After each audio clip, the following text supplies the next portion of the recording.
புஷ்பா 2 விவகாரம் வந்து பெரிதளவு யார் மேலே குற்றம்னு நம்ம வந்து சொல்ல முடியாது. அந்த ஒரு பெண் வந்து இறந்துட்டாங்க, அந்த பையனும் வந்து கவலைக்கிடமாக இருக்கிறான் அந்த திரையரங்கு வந்து. ஒன்றுமே செய்ய முடியாது. இவ்வளோ பெரிய நல்ல விஷயம் விழும்போது இது ஒரு திருஷ்டி போட்டால் தான் நான் பார்க்குறேன். குறிப்பிட்ட ஒரு படங்கள், அதாவது இந்தியன் 2 இருக்கட்டும் சரி, கங்குவா இருக்கட்டும், அதிக அளவில் ஒரு மாதிரி எதிர்மறை விமர்சனங்கள் வந்து வைக்கப்பட்டு இருக்கிறது. ஒரு தனிநபர் தாக்குதல் இருக்கப்பட்டிருக்கிறது. இதுக்குன்னு ஒரு திட்டமிட்டு ஒரு டீம் செயல்படுற மாதிரி நீங்கள் பார்க்குறீங்க? கண்டிப்பாக இது அவர்கள் சொந்த வன்மத்தை கக்கியது தான். கங்குவாவுக்கு நடந்ததெல்லாம் அந்த பெரிய வன்மம், பெரிய படுகொலை.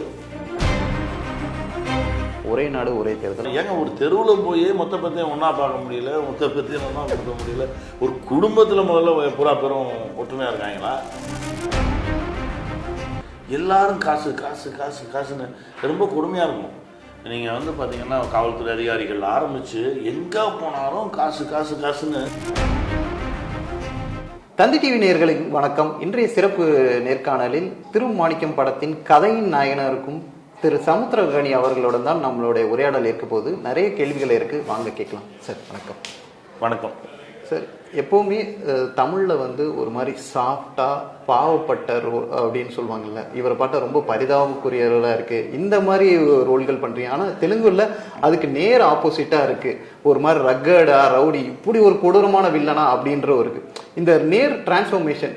அங்கே ஒரு மாதிரி ஒரு ட்ராவல் இருக்குது, இங்கே தமிழ்நாட்டில் இருக்கும்போது இந்த மாதிரி படங்கள் இருக்கும்போது எப்படி நீங்கள் கதையை சூஸ் பண்ணுறீங்க? தமிழ்நாடியன்ஸுக்கு இந்த மாதிரி கதைகள் இருந்தால் ஓகே. அதெல்லாம் இல்லை, நம்ம சூஸ் பண்ணுறதே இல்லை, தானாக நடக்கும். இப்போ ரஜினி முருகனில் பண்ணோம்ல, அது ஒரு மாதிரி வில்லனாக வந்தது. வாத்தி பண்ணும்போது ஸ்ட்ரெயிட் வில்லனாகவே பண்ணோம். இப்போ அந்தகனில் ஒரு டோட்டலாக அது நமக்கு பர்சனல் கேரக்டருக்கும் அதுக்கு சம்மந்தமே இல்லாமல் ஒன்று இருந்தது. இது வந்து எல்லாமே எல்லா விதமான கதாபாத்திரத்தையும் நம்ம ஏற்று நடிக்கணும் அப்படின்ற ஒரு ஆவல் தான் நம்ம இது பண்ணோம். ஏன்னா ஒன்று, நீங்கள் ஏதாவது ஒரு ஃபோட்டோ காட்டினீங்கன்னா அது எந்த படம் நான் கரெக்டாக சொல்லிடுவேன். அந்த அளவுக்கு ஒவ்வொரு படத்துலேயும் ஒரு சின்ன மாறுதல் வச்சுக்கிட்டே வருவேன். அது எனக்கு தெரிஞ்சோ தெரியாமலோ அது நடந்துக்கிட்டே இருக்குது. நம்ம பெருசாக தேர்ந்தெடுக்கிறது இல்லை, அது நம்மளை தேர்ந்தெடுக்குது. அப்படி தான் நான் பார்க்குறேன். சரி, இந்த ட்ரெய்லரை பார்க்கும்போது எனக்கு பர்சனலாக தோணுது வந்து, மலையாளத்தில் ஏற்கனவே மோகன்லால் படம் வந்து திருஷ்யம்னு இருக்கும், இதுவும் அதே அந்த மலை சார்ந்த இடங்கள் இருக்கும், அந்த கதைக்கான ட்ரெய்லரும் அந்த விறுவிறுப்பும் அப்படின்னு தோணுது. ஏன்னா அவருக்கு அந்த 2 பொண்ணுங்க இருக்கு, இங்கே உங்களுக்கு 2 மகள்கள், கிட்டத்தட்ட ஒரே ஒரு இதில் இருக்குது. ஆனால் இது கதைக்களம் வேறவா இருக்கலாம், ஆனால் அந்த ட்ரெய்லர் பார்க்கும்போது அந்த ஒரு திருஷ்யம் சாயிலே இருக்கிற மாதிரி இருக்கு. அது மாபெரும் வெற்றி.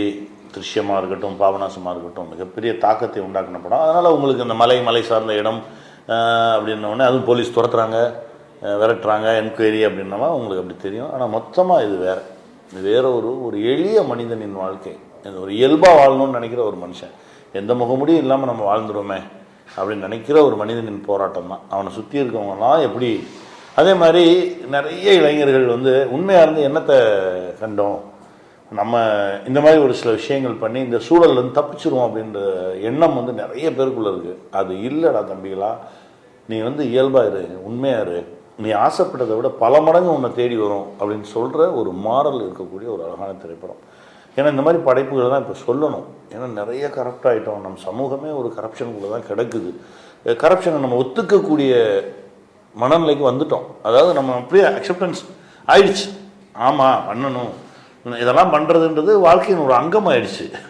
இதை வெளியே எடுக்க முடியாது நம்மளால். இந்த மாதிரி மாறல் அப்பப்போ ஒரு சில படைப்புகள் வரும்போது எங்கேயோ ஒரு மூலையில் ஒருத்தர் மனசு அது ஒரு சலவை செய்தால் கூட அது மிகப்பெரிய வெற்றி தான். சார், இப்போ தமிழ் சினிமாவில் குடும்பம் உறவுகள் சார்ந்த படங்கள் வந்து குறைவாக தான் வெளியாகுது. ஆனால் தெலுங்குல வந்து வேற மாதிரி ஒரு கமர்ஷியல் மசாலா இருந்தாலும் குடும்ப உறவு சார்ந்தவர்களுக்கு வந்து அது ரொம்ப முக்கியத்துவம் கொடுத்து படங்கள் இருக்குது. எந்த ஒரு கமர்ஷியல் படங்களாக இருந்தாலும் சரி, தமிழ் சினிமாவில் மட்டும் ஏன் அந்த இது குறைவாக இருக்குது? தமிழ் சினிமாவில் ஏன் இல்லைன்னு நினைக்கிறீங்க? இருக்குது, சிறப்பான படைப்புகள், அற்புதமான படைப்புகள்லாம் இருக்குது. அமரன் எடுத்துக்கங்க, அதை விட என்ன வேணும், வாழை எடுத்துக்கோங்க, எல்லாமே இருக்குது. இன்னொரு விஷயம் என்னன்னா, நம்ம எதெல்லாம் கன்சியூமர் எதெல்லாம் ஆசைப்படுறாங்களோ அதுதான் எல்லாம் கடைசி பார்த்தா ஒரு வியாபாரத்தில் தான் வந்து நிற்கும். ஏன்னா நான் ரொம்ப நேர்மையானவன், உண்மையானவன், எனக்கு இந்த கடையில் இருக்க பொருள், இந்த பொருளை கொடுத்துருங்கன்னா யாரும் கொடுத்துட போகிறது கிடையாது. எல்லாமே கடைசி காசில் தான் வந்து நிற்கும். அதில் முடிஞ்ச வரைக்கும் ஒரு உண்மைத்தன்மையோடு செயல்படணும்னு நினைக்கிறோம். இதை வந்து எந்தெந்த ரூட்டில் வராங்கன்றதான். இப்போ மாணிக்க மாதிரி படத்தை வந்து சொல்வதற்கு ஒரு சின்ன பரபரப்பான யுக்தியை கையாண்டுருக்கார் நம்ம இயக்குனர். இன்னும் ஒரு சில இயக்குநர்கள் என்ன பண்ண 2 ஐட்டம் சாங் வைப்பாங்க. எல்லாருமே படம் ஓடணும்னு ஆசைப்படுதான். அது அவங்கவுங்க எடுத்துக்கிறக்கூடிய வழிமுறைகள் தான் மாறும். சரி, கதாநாயகி அனன்யா நீங்கள் அறிமுகப்படுத்தின கதாநாயகி இப்போ அவங்களோட அது ஒரு கேப் இருந்தாலுமே அவங்களோட வளர்ச்சி இன்னொன்று இருக்குல்ல. ஆச்சரியமாக இருக்கு. அவங்க பொண்ணு வந்து நான் எப்படி முதல்ல அவங்கள பார்த்தனோ அப்படியே தான் இப்போ இருக்காங்க.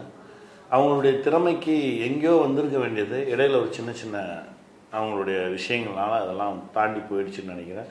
கண்டிப்பாக மாணிக்கத்தின் மூலமாக திரும்ப வருவாங்க. அவங்க பல படைப்புகள், அதாவது ஒரு ரேவதி மேடம் மாதிரி, ரோஹிணி மேம் மாதிரி, உருவசி அக்கா மாதிரி, இந்த மாதிரி ஒரு நல்ல நடிகையாக களம் இறங்குவாங்க. சார், இப்போ மலை சார்ந்த பகுதியில் படப்பிடிப்பு இருக்கும்போது எப்போவுமே ஒரு சவாலாக இருக்கும். நார்மலாக ஒரு படப்பிடிப்பு சென்னையில் எடுத்தாலே கூட்டம் கூடும். மலை சார்ந்த பகுதியில் எடுக்கும்போது அது மேடுகளாக இருக்கும். அது படப்பிடிப்பு நடத்துவதே கடினமாக இருக்கும். மழை பெய்யும், பாதி நாள் படப்பிடிப்பு வந்து ரத்தாகும். இந்த அளவுக்கு இந்த படத்தில் வந்து அந்த மாதிரி ஏதாவது சவாலாக? நமக்கு அந்த பிரச்சனையே இல்லை. நம்மளை பார்த்து பெரும் கூட்டமெல்லாம் கூடாது. அது எனக்கு தெரியும். இன்னொரு விஷயம் என்னென்னா, கூட்டம் கூடுவது அளவுக்கு பெரிய பில்டப் எதுவுமே இருக்காது. நான் 5 நிமிஷம் வேணால் இப்படின்னு 5 நிமிஷம் வேணால் அப்படி பார்ப்பாங்க. 6வது நிமிஷம் அவன் தோளில் கை போட்டு உட்காந்து அவன் வீட்டில் என்ன சமைச்சு வச்சுருக்கானோ எடுத்து விளாண்டுருவேன். என்னென்னா அந்த இயல்பு நிலைக்கில் தான் நான் பயணப்பட்டுக்கிட்டே இருப்பேன். ஒரு பெரிய பவுன்சர்ஸோடையும் பயணப்பட்டு படத்தில் நடிப்பேன். அப்படியே போய் ரோட்டில் படுத்துருந்து ரோட்டில் உட்காந்துருந்து ரொம்ப எளிமையாக ஒரு கேமரா ஒரு 4 லைட்டை வச்சு நடிக்கிற படத்துலேயே நான் நடிப்பேன். இப்போ வரைக்கும் பண்ணிகிட்ருக்கேன். ஒரு 4 நாள் முன்னாடி கூட முடிச்சுட்டு வந்தேன் ஒரு மலையாள படம். என்னென்னா நான் அந்த நிஜத்தை என்றைக்குமே விடவே மாட்டேன். அதனால் எனக்கு எந்த பதட்டமோ பரபரப்போ பெரும் கூட்டங்களோ அதெல்லாம் ஒன்றுமே கிடையாது. இந்த படத்துக்கு இன்னும் சௌரியமாக இருந்துச்சு. ஏன்னா மலை, அந்த அந்த மக்கள், அந்த எளிமையான மக்கள். ஏன்னா இப்போ ஒரு சில இடத்துல சினிமா பற்றி தெரிஞ்சிச்சுன்னு வச்சுக்கோங்களேன், இவங்கெல்லாம் ஏதோ பணத்தை அச்சடித்து எடுத்துகிட்டு வராங்கன்னு நினச்சிக்கிட்டு எல்லாரும் காசு காசு காசு காசுன்னு ரொம்ப கொடுமையாக இருக்கும். நீங்கள் வந்து பார்த்தீங்கன்னா காவல்துறை அதிகாரிகள் ஆரம்பித்து எங்கே போனாலும் காசு காசு காசுன்னு இது பண்ணிகிட்டே இருப்பாங்க. இது அது கிடையாது. ஒரு தயாரிப்பாளர்ன்றவன் அவன் உழைத்த உழைப்பை எடுத்துகிட்டு வந்து கொடுக்குறான். ஒரு நல்ல படைப்பை உங்களுக்கு தரணும்னு ஆசைப்படுறான். இன்னும் அந்த சினிமா போய் புகாத இடங்கள் இருக்குல்ல, அந்த மாதிரி இடங்களில் படப்பிடிப்பு நடத்தும்போது நமக்கு ரொம்ப சந்தோஷமாக இருக்கும். ஒரு அமைக்கல் வேணுமா, தம்பி என் வீட்டில் இருக்கியா, ஒரு ஆட்டுக்கள் வேணுமா, என் வீட்டில் இருக்கியா, அவனே தூக்கிட்டு வருவாங்க, அவனே வருவாங்க. அப்படின்றப்போ உயிர்ப்போடு இருக்கும் அந்த இடம். அந்த உயிர்ப்போடு இருக்க இடத்த கெடுத்துடாதீங்க அப்படின்னு தான் நான் அடிக்கடி சொல்லிக்கிட்டே இருப்பேன். அந்த மாதிரி மக்கள் நம்ம குமளி மக்களோடு பயணப்பட்டது எனக்கு பெரும் மகிழ்ச்சி. சார், இப்போ நீங்கள் தமிழ், மலையாளம், தெலுங்கு இதில் பிஸியாக இருக்கீங்க. ஹிந்தியில் அடுத்த கால் பதிக்கிற ஆசை இருக்கா, இல்லை அதற்கான வாய்ப்பு வர? 2 படம் வந்தது, நான் தான் போகல. எனக்கு ஹிந்தி தெரியாதுல்ல, அதனால் போகல. இப்போ ஒரு ஆசிரியரை வச்சு கற்றுட்ருக்கேன். நான் ஹிந்தி பேசுவதற்கும் அந்த ஆளுமை வந்துருச்சுன்னு வச்சுக்கோங்களேன். இப்போ நீங்கள் எனக்கு ஹிந்தியில் ஒரு வசனத்தை சொல்கிறீங்க அப்படின்னா அதை நான் புரிஞ்சுக்கிட்டு அதுக்கு பதில் சொல்கிற அளவுக்கு ஆளுமை எனக்கு வந்துச்சுன்னா ஹிந்தி படங்கள் பண்ணுவேன். சார், நீங்கள் வந்து அல்லு அர்ஜுன் கூட ஒரு படம் பண்ணியிருந்தீங்க. இப்போ உங்களுக்கு சமீபத்தில் அந்த செய்திகள் பார்ப்போம், அந்த புஷ்பா 2 விவகாரம் வந்து பெரிதளவு அது யார் மேலே குற்றம்னு நம்ம வந்து சொல்ல முடியாது. அந்த ஒரு பெண் வந்து இறந்துட்டாங்க, அந்த பையனும் வந்து கவலைக்கிடமாக இருக்கிறான். அந்த திரையரங்கு வந்து ஒன்றுமே செய்ய முடியாது. அது வந்து இது விபத்து, இது அப்படி தான் பண்ணணும். அது வந்து ஒரு விபத்து நடந்துருச்சு. ஒரு பெருங்கூட்டம், அதுவும் அல்லு அர்ஜுன் மாதிரி ஒரு நடிகர் வரும்போது கோடான கோடி பேர் அவரை பார்க்கணுன்னு ஆசைப்படுவாங்க. இது ஒரு விபத்து. இதுக்கு அவரை கைது செய்தது தான் எனக்கு ஒன்றுமே புரியல. அவர் எங்கேயோ இருந்தார், எங்கேயோ கூட்டம், எங்கேயோ யாரோ இறந்ததற்கு எப்படி இவர் அதுக்கு ஏதோ ஒரு சட்டம் சொல்லுது. ஆனால் தர்மப்படி பார்த்தா இதுக்கு ஒன்றுமே பதில் சொல்ல முடியாது. அந்த அந்த அந்த குடும்பத்திற்கு என்னெல்லாம் செய்யணுமோ அதை செய்வதற்கும் அவர் தயாராக தான் இருப்பார். ஏன்னா அந்த மனுஷன் செய்யாத விஷயங்கள் கிடையாது, அவ்வளோ நல்ல விஷயங்கள் செய்யக்கூடிய ஒரு மனிதன். இது நடந்தது ஒரு விபத்து. அந்த விபத்திலிருந்து அவர்களை காப்பாற்றுவதற்கும் அவர்கள் அது அந்த அந்த இழப்பை ஈடுகட்டுவதற்கும், இழப்பை நம்ம ஈடுகட்டவே முடியாது, அதை தாண்டி பொருளாதார ரீதியாக அந்த இழப்பை ஈடுகட்டுவதற்கும் அவர் எல்லாமே செய்வார். இது வந்து என்னென்னா ஒரு பெரிய நல்ல விஷயம் வளரும்போது எனக்கு தெரிந்த புஷ்பா வந்து ஒரு 3000 கோடி தாண்டும். இந்தியன் சினிமாவிலேயே இதுதான் முதல் முறைன்னு நினைக்கிறேன். அப்படின்றப்போ இவ்வளோ பெரிய நல்ல விஷயம் விழும்போது இது ஒரு திருஷ்டி போட்டால் தான் நான் பார்க்குறேன். அல்லு அர்ஜுன் சார் இதெல்லாம் தாண்டி வருவார். தமிழகத்தில் பார்த்தீங்கன்னா சிறப்பு காட்சி நமக்கு இப்போ வந்து 9 மணி தான் ஆகிட்டார். முன்னாடி 4 மணின்ற காட்சிகளேன்றதுக்கே இடம் இல்லை. ஏற்கனவே இது போல் விபத்து நடந்ததுனால தமிழ் சினிமாவில் அந்த தமிழ்நாடு அரசு வந்து அது ஒரு இது. ஆனால் மற்ற மாநிலங்களில் அதை செய்யாமல் தவறிட்டன்னு இது ஒரு காரணமாக இருக்குது. அதெல்லாம் ஒன்றுமே கிடையாது. விபத்து நடக்கும்னா அது எப்போ வேணாலும் நடக்கும். இது நம்ம காரணங்கள் சொல்லிக்கிறது தான். இப்போ தமிழ்நாட்டிலே வந்து ரொம்ப நமக்கு பிடிச்சவங்களாக இருந்தால் அது நடக்கும், பிடிக்காதவங்களாக தான் நடக்காது. இந்த மாதிரி தான் ஒரு சில விஷயங்கள் போகுது. பட் இது எல்லா ஸ்டேட்லேயும் அப்படி தான் இருக்குது. அங்கேயும் அப்படி தான் இருக்குது, இங்கேயும் அப்படி தான் இருக்குது. இது வந்து நடந்தது விபத்து. இது வந்து 3 மணி காட்சியாக இருந்தானே, 7 மணி காட்சியாக இருந்தானே, கூட்டம் எப்போவுமே வரத்தான் செய்யும். இந்த மாதிரி படங்கள் நடக்கும்போது நடக்க தான் செய்யும். அதெல்லாம் நம்ம ஒன்றுமே சொல்ல முடியாது. சரி, இந்த வருஷத்தை எடுத்து பார்த்தா தமிழில் வந்து நிறைய படங்கள் வாரம் வெளியானாலுமே குறிப்பிட்ட ஒரு படங்கள், அதாவது இந்தியன் 2 இருக்கட்டும் சரி, கங்குவா இருக்கட்டும், அதிக அளவில் ஒரு மாதிரி எதிர்மறை விமர்சனங்கள் வந்து வைக்கப்பட்டிருக்கிறது, ஒரு தனிநபர் தாக்குதல் இருக்கப்பட்டிருக்கிறது. இதுக்குன்னு ஒரு திட்டமிட்டு ஒரு டீம் செயல்படுற மாதிரி நீங்க பார்க்குறீங்க? கண்டிப்பாக இது அவர்கள் சொந்த வன்மத்தை கக்கியது தான். நான் அப்படி தான் பார்க்குறேன். இது வந்து இதே கலையை வைத்து தான், இதே சினிமா வைத்து தான் நீங்கள் சம்பாதிக்கிறீங்க, நீங்கள் சாப்பிட்றீங்க, உங்கள் குடும்பத்தில் இருக்க எல்லாருமே சாப்பிட்றாங்க. எல்லாருக்கும் தாய் சினிமா தானே. வேறு வழியில் இருக்கலாம். நாங்கள் நடிக்கிறோம், இன்னொருத்தர் தயாரிக்கிறாரு, நீங்கள் விமர்சனம்ன்ற பேரில் ஏதோ சொல்கிறீங்க. நான் வந்து நடிக்கிறேன், இன்னொருத்தர் தயாரிக்கிறாரு, இன்னொருத்தர் இயக்குறாரு, நீங்கள் வந்து விமர்சனம் பண்ணுறீங்க. எல்லாரும் ஒவ்வொரு தளத்தில் இருந்து இயங்குகிறோம். ஆனால் எல்லாருக்கும் தாய் சினிமா தானே. தாயவே கழுத்தறுத்து கொண்டுட்டு மாரில் போய் எங்கே போய் பால் குடிக்கிறது? அப்படி தான் நான் பார்க்குறேன். ஏன்னா சூர்யா சாருக்கு நடந்ததாக இருக்கட்டும், இந்தியன் 2 இருக்கட்டும், பெரிய வேதனை. படம் பிடிச்சிருக்கு பிடிக்கலன்னு யார் வேணாலும் சொல்லலாம், அவங்களுக்கு ரைட்ஸ் இருக்குது. முன்னாடி அதான் நடந்தது. வருவோம், பிடிக்கலப்பா, ஒரு வாட்டி பார்க்கலாம்ப்பா அப்படின்னாங்க. அது அப்படியே மாறிச்சு. ஃபர்ஸ்ட் ஹாஃப் நல்லா இருக்குது, செகண்ட் ஹாஃப் நல்லா இல்லைன்னு மாறிச்சு. இப்போ முதல் சீன்லேருந்து ஆரம்பிச்சிட்டாங்க. இப்போ வந்து மொத்தமாக வேறையா இருக்கு. ஒருத்தர் வந்து நல்லா இல்லை, எனக்கு நல்லா இல்லை அப்படின்னு சொன்னால் விட மாட்டேன். இப்போ ஏன் நல்லா இல்லை, உனக்கு எது நல்லா இல்லை, அவன் வாயிலிருந்து ஏதோ ஒரு கெட்ட வார்த்தையை வாங்கி அதை ஒரு டைட்டிலாக போட்டு அப்படி தான் நான் பார்க்குறேன். அது என்னென்னா முழுக்க இதுதான். இது வந்து கங்குவாவுக்கு நடந்ததெல்லாம் வந்து பெரிய வன்மம். இது பெரிய வன்மம், பெரிய படுகொலை. படம் நல்லா இருக்கு நல்லா இல்லைன்றதுலாம் அப்புறம் அதெல்லாம் வச்சுக்கோங்க.